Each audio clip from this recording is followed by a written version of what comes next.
Take video of that, and then I'm going to crawl control down that. Don't think so. And then when we can't get up, we're going to call Lloyd to winch us.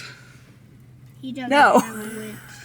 Right there, that hill where I'm pointing, we're going to crawl control down that.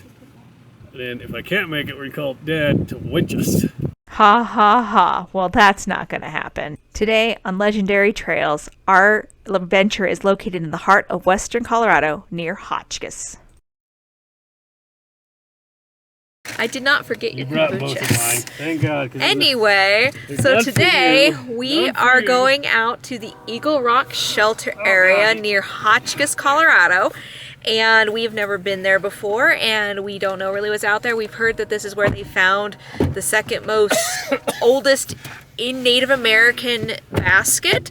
And we don't know if there's, supposedly there might be some petroglyphs. We're just gonna go explore the area and see what we can do. To get to this area, you need to take US 50.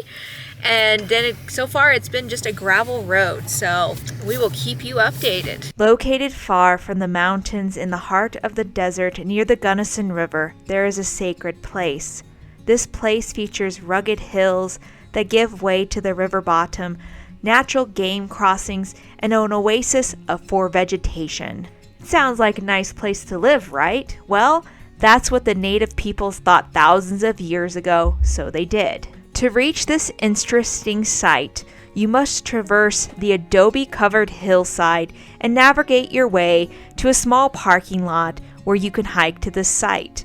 Overall, as you can see, this land seems very barren, but it is still beautiful in its own way. The closer you get to the river, the more the vegetation comes to life, and you see why the native people lived here. The trail that leads to this site is actually mostly easy. There are a few little areas though that you need to be mindful of. Since this is adobe soil, as most places in western Colorado, this trail can become impossible to travel when wet and will be impassable in many of these places. This is probably the only actual obstacle on this road besides some of these shelf road sections, which if it was wet would be almost impossible to actually get up or get any traction because it can become rather slick. However, 99.9% of the time, you could probably take a passenger car or any other vehicle to reach this site. Take video of that, and then I'm going to crawl control down that. Don't think so. And then when we can't get up, we're going to call Lloyd to winch us. He doesn't No. have a winch. Right there, that hill where I'm pointing, we're going to crawl control down that. And then if I can't make it, we're going to call Dad to winch us. We can't do that, it's not a road. Oh, I think I see a track. Probably somebody who was not. Oh, not too bad. Why don't we pay attention? Minor drop off on either side. So yeah, so skinny drop off's not bad actually. No, it's Just not. not paying attention.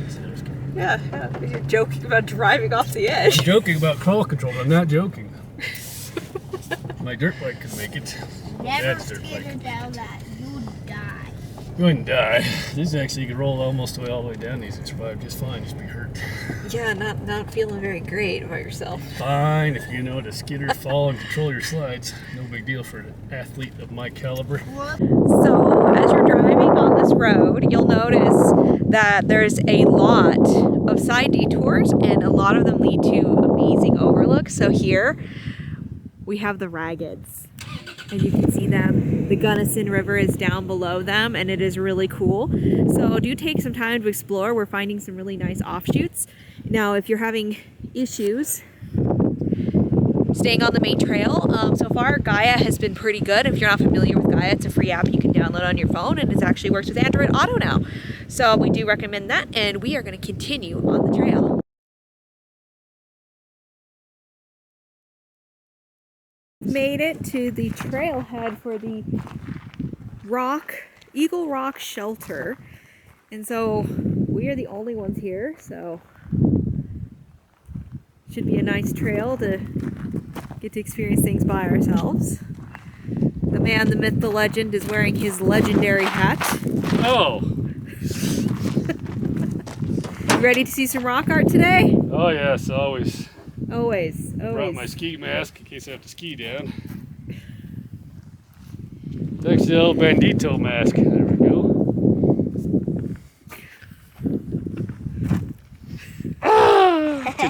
Anyways, we're ready. Once you park your vehicle in the parking area, you have a short hike to actually get to the site.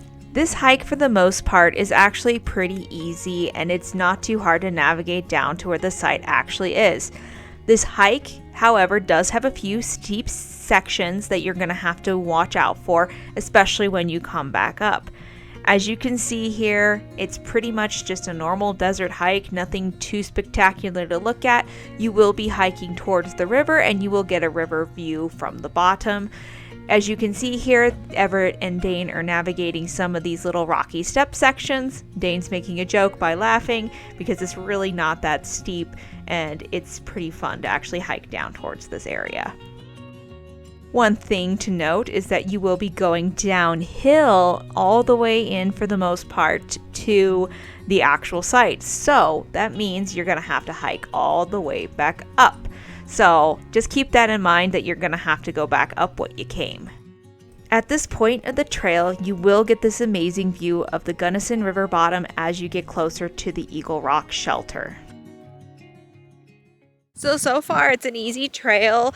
There is some rocks to kind of go down as you're descending into towards the river basin of the Gunnison. But it so far is a nice hike, and since we have it all to ourselves, you get to enjoy it a little bit more, be one with nature.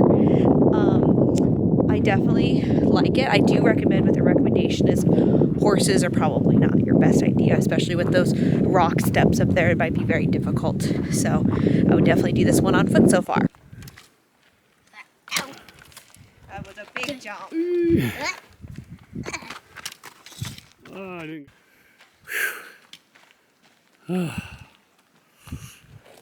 How's Trevor do this off of the Matt's YouTube? I don't know. He's gotten better at it. He actually uses GoPro setup. So why should you go on this adventure?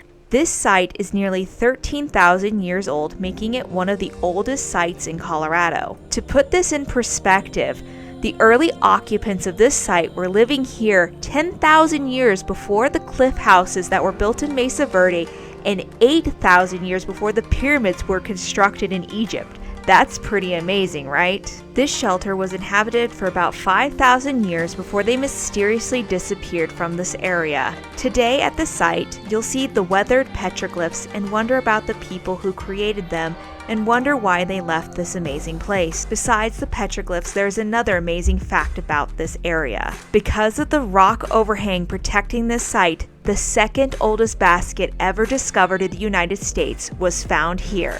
Yes, in this little tiny forgotten area of Colorado. Yeah, there's a moose. Like, oh, okay.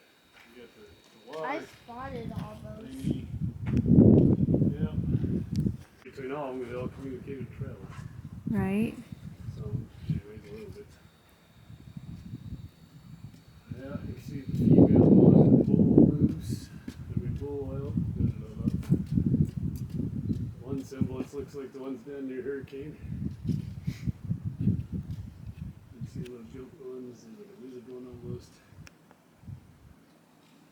I saw this. There's even more below it. Yeah, I saw it.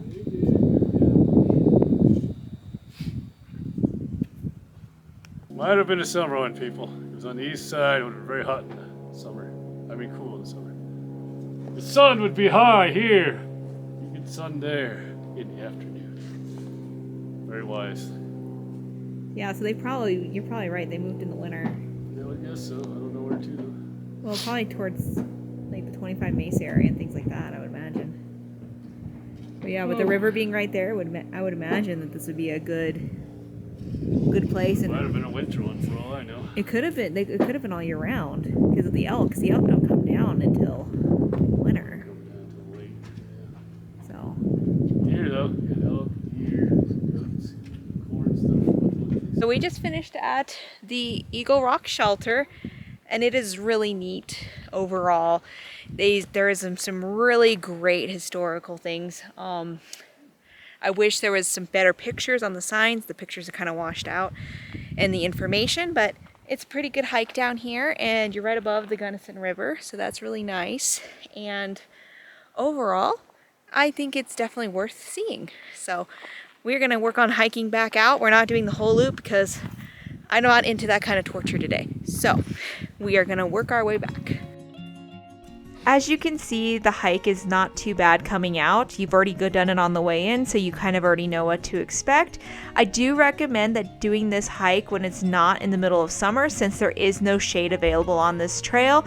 If you are doing it in the summer, you are going to want to pace and take your time and maybe spend some more time recuperating down at the river before you make your ascent back up to the parking lot. Note to self, it is steeper than it looks. Or maybe it's from Thanksgiving. Maybe I ate too much. And it's the pancakes. The pancakes are making it harder. Really light and fluffy. Oatmeal pancakes. Very good. The oatmeal pancakes are amazing. So it is way steeper. Keep that in mind as you're coming out. So we made it back to the parking lot, and it was a good trail. I do recommend. Steep climb out. Do keep that in mind. It wasn't too bad. It wasn't anything like some of the natural bridges or Grand Canyon hikes or anything like that, but definitely steep. Just take your time. If you need a rest, take a rest. So you can make this a loop, but there are a few dips if you do decide not to go back the way you came. So you can take whichever one you want. You can take whichever one you want. They're both about the same. I would just do this one.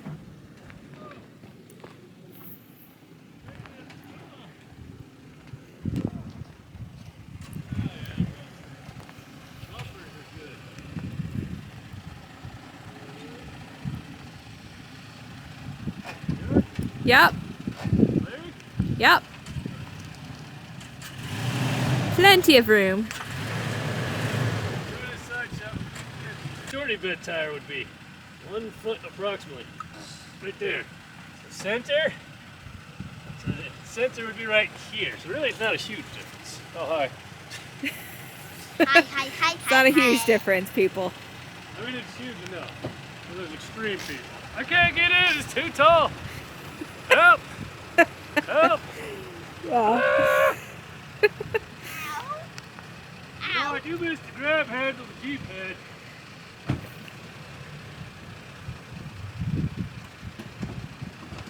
Head in, Everett.